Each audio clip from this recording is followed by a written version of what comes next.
Welcome to the third video in a series of videos about play pedagogy.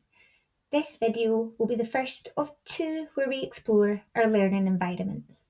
If you've not watched videos 1 and 2, which make up an introduction to play pedagogy, we strongly suggest you go back and watch these first. The learning environment.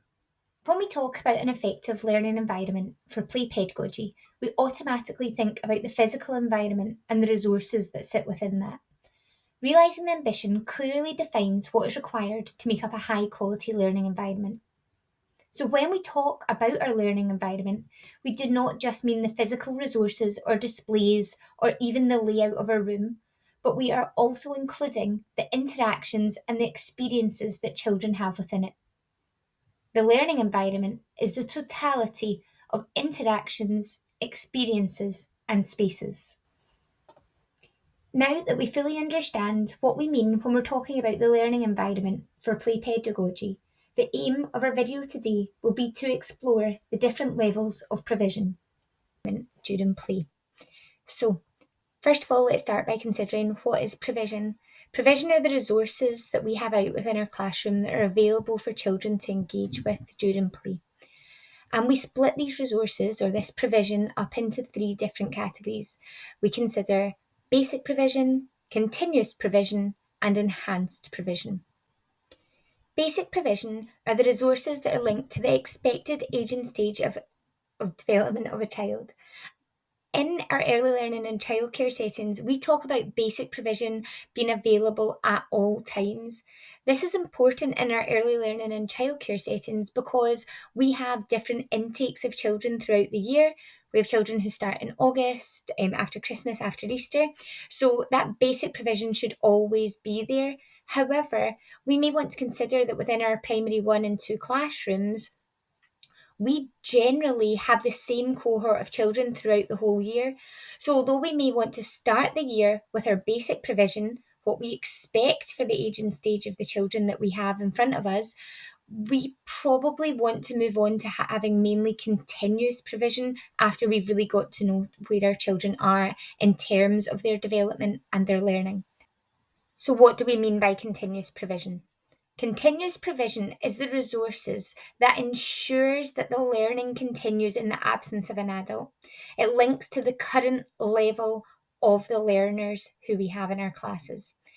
Continuous provision should be differentiated. So, for example, at your art easel, differentiated continuous provision might look like thin paintbrushes to support children who are ready to add detail to their paintings, thicker paintbrushes to support children who are still at that mark making stage, and maybe paintbrushes with a thick stone hold handle for children who have not got the motor skills to control a regular shaped paintbrush. But that will all depend on the children within your class. What do they need? What will support and challenge them? And what resources are you providing within each area to support and challenge children's learning when an adult is not there to extend the learning? And that brings us to enhanced provision. Enhanced provision are the resources that we add to our environment to support interests and encourage curiosity, investigation, and questioning.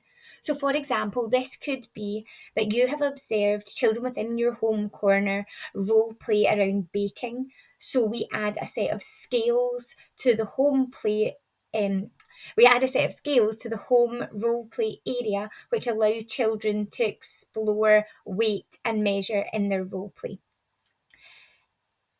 Our enhanced provision is often in response to what we see coming from the children, but can also be in response to the learning needs of the children, which is why observations are such a large part of supporting what provision we make available to our children. The observations that we take day to day during play allows us to go back to our continuous provision and constantly adapt it to make sure we're supporting and challenging children at the right level to move their learning forward.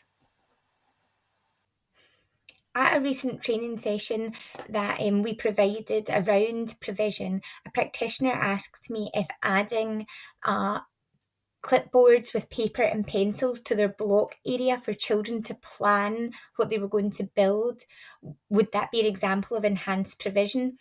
And although, yes, she's adding a resource to that area which encourages curiosity and investigation, and it's promoting literacy as part of that construction, we know how important literacy and numeracy are to our children's development. And as such, we want to make sure that any enhancements in terms of literacy and numeracy really are part of right back at our basic provision. We want to look at our whole environment and make sure that it's literacy and numeracy rich.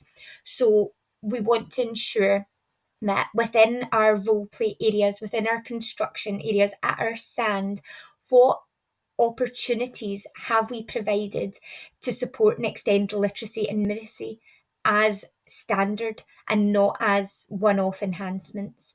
So this is something that you really need to consider when you're planning your environment. The visual that's on the screen just now comes from the Building High Quality Foundations High Quality Environment document, which can be found on the Early Learning and Childcare website. You can also find documents on creating a literacy-rich environment and a numeracy-rich environment on that website, and I'll pop all the links in the notes section of the slides so that you're able to access those easily. The Building High Quality Foundations environment document will give you more detail about provision, and it also speaks in more detail about provocations and invitations that can be used as part of your enhanced provision.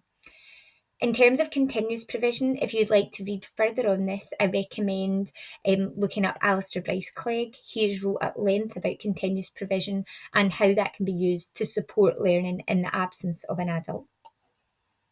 That brings us to the end of our third video in the series of videos about play pedagogy, the first video on the learning environment. You'll see on the screen a list of links and further reading that you may wish to engage with around developing your learning environment. On the Early Learning Childcare Training website, you'll have access to the suite of Building High Quality Foundations documents. We have a specific environment document which has an appendixed provision guide, which is a great place to start when thinking about setting up a learning environment for play pedagogy.